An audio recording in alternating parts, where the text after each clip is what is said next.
my top 10 worst movies of 2016. Fuck you!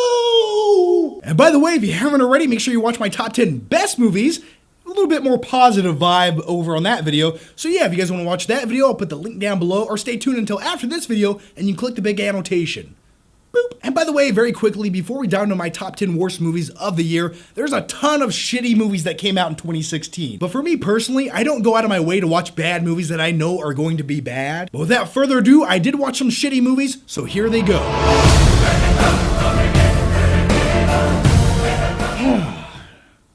Ghostbusters.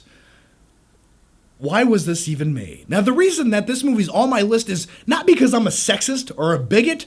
No, I just like good movies. And the half-assed attempt at a Ghostbusters remake, it's not a good movie. It's not even a well-paced movie. It's not even that funny of a comedy. Now, there's a reason that people still talk about the original Ghostbusters movie 30 years after it came out, because it's a really good movie. And there's also a reason that no one talks about the Ghostbusters remake a month after it came out, because it's a really shitty movie.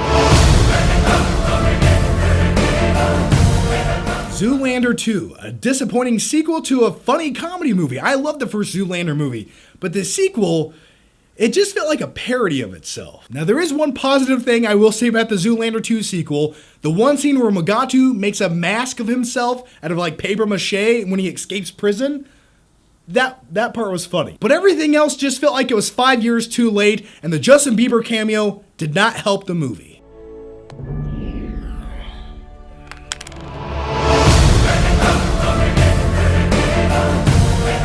The next one up is the 2016 Blair Witch remake.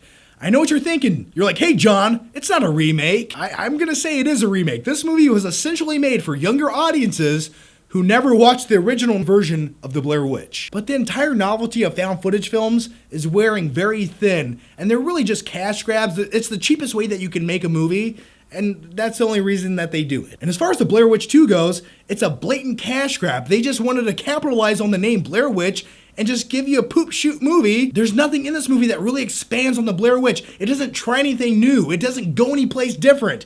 It's the same shit you already watched.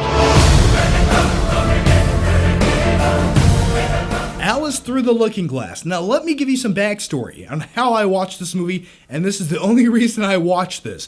I was on an 8-hour plane ride to Switzerland, and this movie was playing on the TV in front of me. So I watched the movie, and halfway through it, I was thinking to myself, if this plane crashed in the ocean right now, I don't think I'd be that upset.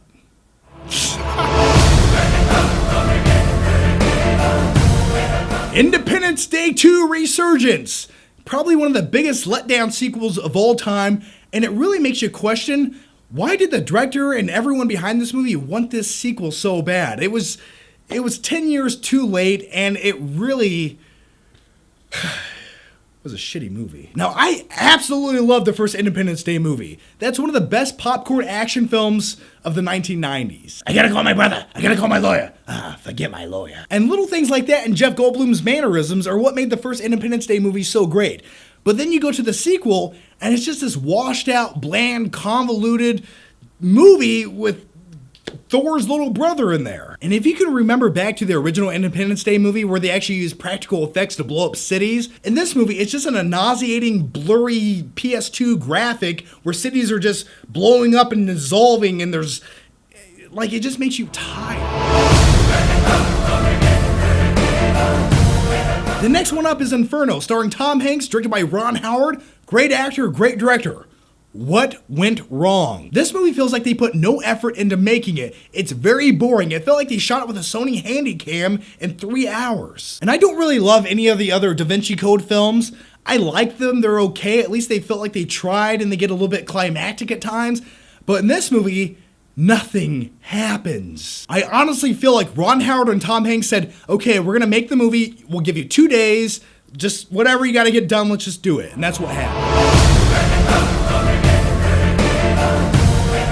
Oh, Jesus, look at that poster. Just look at the poster. I need you to really just pay close attention. It's a Mission Impossible knockoff, and pay close attention to John Travolta's hair. It looks like he's Michael Myers. The movie I Am Wrath, if you can even call that, was a straight-to-DVD movie starring John Travolta. And I miss John Travolta, like the 1980s and 1990s versions of John Travolta. I miss it. What happened? They originally wanted to cast Nicolas Cage for this straight-to-DVD movie, but they got John Travolta instead. So if that's any indication of quality, there you go. And that's coming from a guy that really loves Nicolas Cage, but he will do any fucking movie that you put in front of him. Any movie. Go watch Deadfall.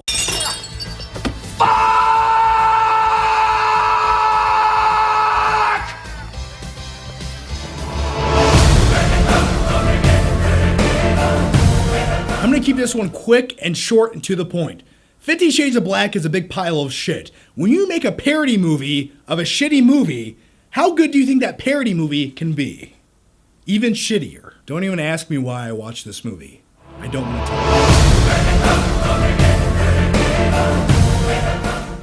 you. Norm of the North. I know what you're thinking. Well, maybe I don't know what you're thinking. Anyway, I love animated films. I like family films. I don't mind them.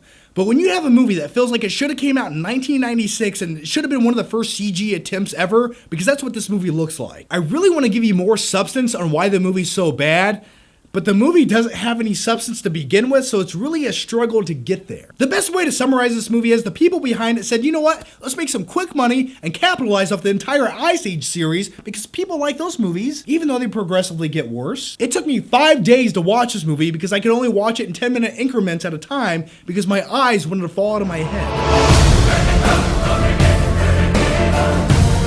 It's that time! The #1 worst movie on my list is Gods of Egypt, an epic disaster film.